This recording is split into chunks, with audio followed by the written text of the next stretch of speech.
Hey, why haven't you given me any money this month? Do you have any idea how much I need to spend? I've been swamped with work, okay? I forgot to send you the money, but I'm dealing with it now. Remember that in just 2 months, I'll be completely out of debt.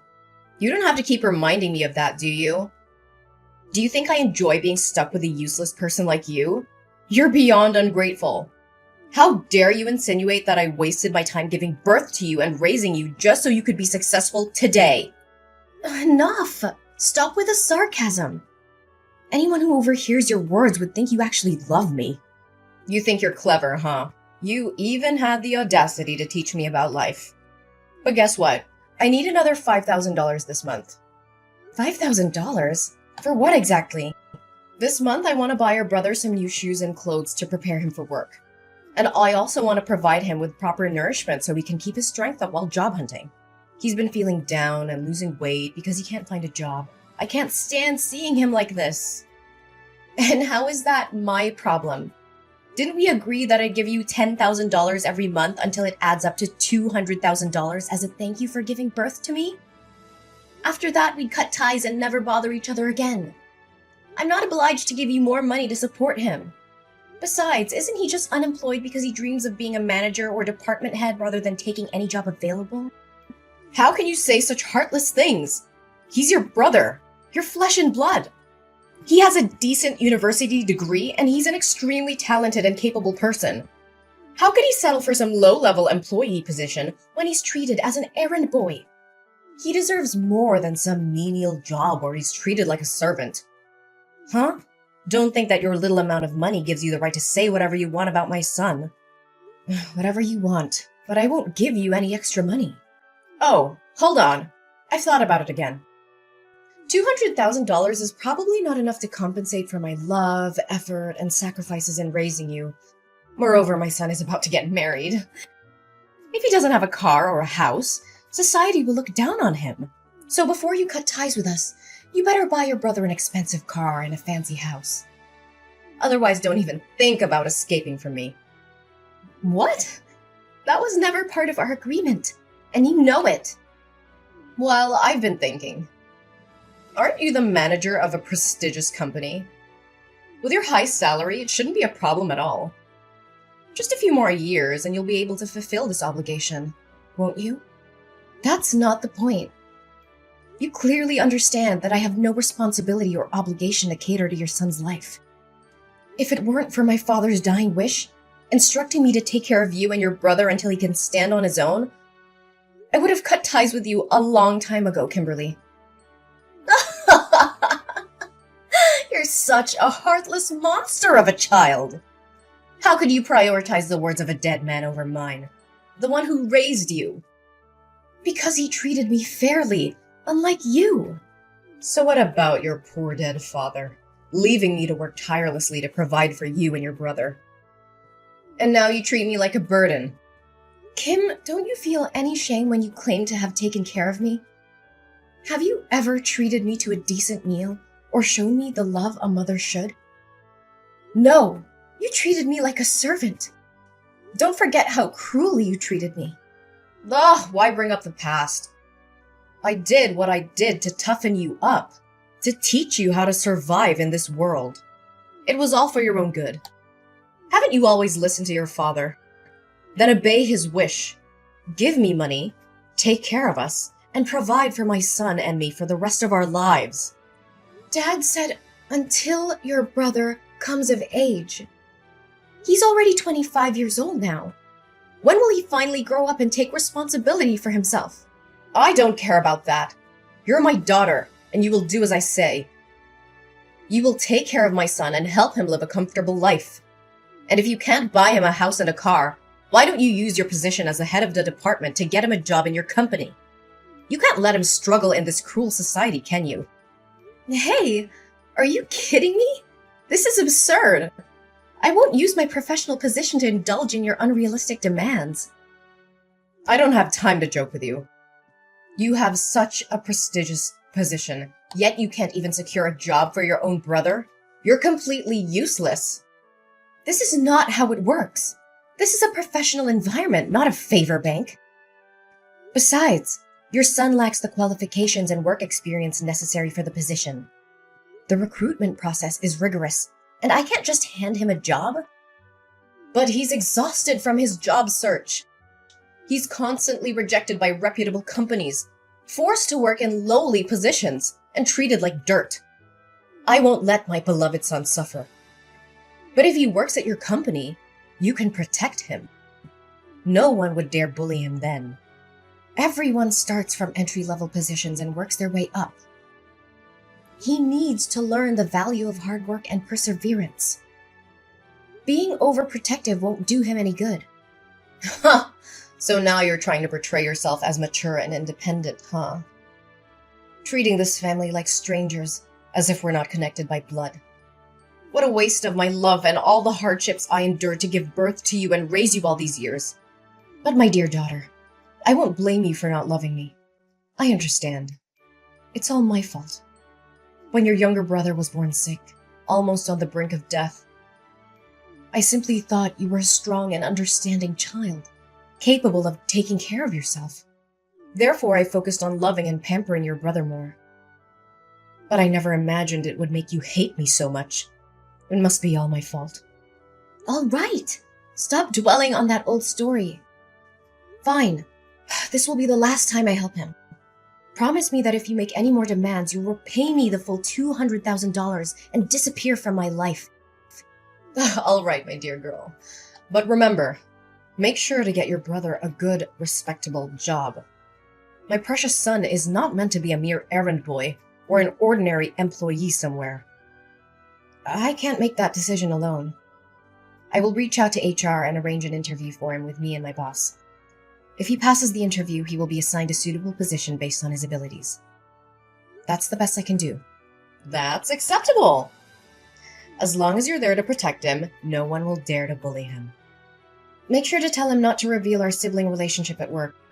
I don't want others to make assumptions. I'm sure you also don't want your son to be labeled as incompetent and useless, relying on his sister to secure him a job, right? Fine, don't worry about it. Oh, I'm thrilled to hear that my son is finally going to have a job. I need to make preparations for him. Hey, Kim. Do you know where James is? I can't get in touch with him. Did that jerk run away after causing all this trouble? Why are you using such harsh words to scold him? Can't you see how scared he must be? He didn't want things to turn out like this. He did it for the sake of our family. As his older sister, shouldn't you try to comfort him and find a resolution instead of berating him? What? So you already know what happened and yet you're still defending him? James might have to go to jail and pay double the contract value, which amounts to $1 million. And I could also be held accountable and face an investigation. Why would anyone want that? It's just a stroke of bad luck. Besides, it's not as catastrophic as you're making it out to be. You just need to compensate the company for the contract, and everything will be fine. Do you think it's that simple? James colluded with the construction material suppliers, replacing the materials my company purchased with cheaper, lower quality ones and pocketing the price difference. He was in charge of procuring materials for this construction project. If it weren't for a surprise inspection conducted by the corporation today, it would have been difficult to uncover his deceit because he always knew my inspection schedule and could easily prepare in advance. Do you realize that building a structure with substandard materials can lead to serious incidents and damage my company's reputation like this? He didn't do it on purpose, did he? He was lured into this by the sales side. Unfortunately, he got caught. You know he lacks experience in work and life, so it's understandable that he made a small mistake. Just a small mistake? The company has already involved lawyers and the police. Can you still defend him? Do you realize that this could result in up to 10 years of imprisonment? The police are already investigating, and James won't be able to escape the consequences. He directly signed the receipt for the fraudulent goods, and the supplier admitted to the fraud as well. Not only will he have to go to jail, but I'll also have to take responsibility for this mess. Tell me where he is. He needs to face the consequences of his actions. Enough! It has come to this point, and you have to find a solution instead of placing all the blame on your brother like that. What other solution do you propose? The only way now is for James to turn himself in and accept the consequences of his actions. But remember, this is his responsibility, and I won't beg for him. Ariana, my dear daughter, I know you love your brother and me. You've always done everything for our family, right? But I'm running out of options. It's beyond my capability to fix this. Actually, there is still one way. Since you're James's boss, if you take the blame for this, the severity of the crime will be lessened for him, right? What are you suggesting? I mean, if you collude with the seller, steal money for materials, and then manipulate the orders to make James unknowingly become an accomplice, your crime will be seen as less serious.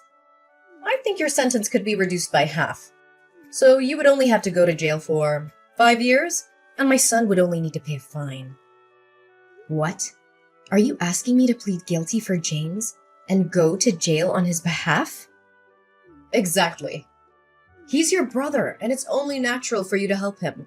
Besides, what's the harm? What's the harm? My goodness. My only mistake was placing my trust in the wrong place. I never thought that no matter how flawed you both are, you would dare to engage in illegal activities or harm the company. I was foolish to believe that James could change for the better. Don't blame my son and speak of him as if he's useless and incompetent. Everything is your fault. In terms of work, you haven't been strict enough in managing your subordinates, allowing such exchanges of materials to happen. In terms of family, as the older sister, you couldn't even provide a house or a car for your younger brother, forcing him to struggle with a meager salary. And because of his low income, he can never afford a house. So I suggest he find a quicker way to earn more money. So, all of this is your fault, and now you have to take responsibility for it. What? What did you just say? Are you the one who instigated James to do these despicable things? How could you? You're willingly putting your own son behind bars.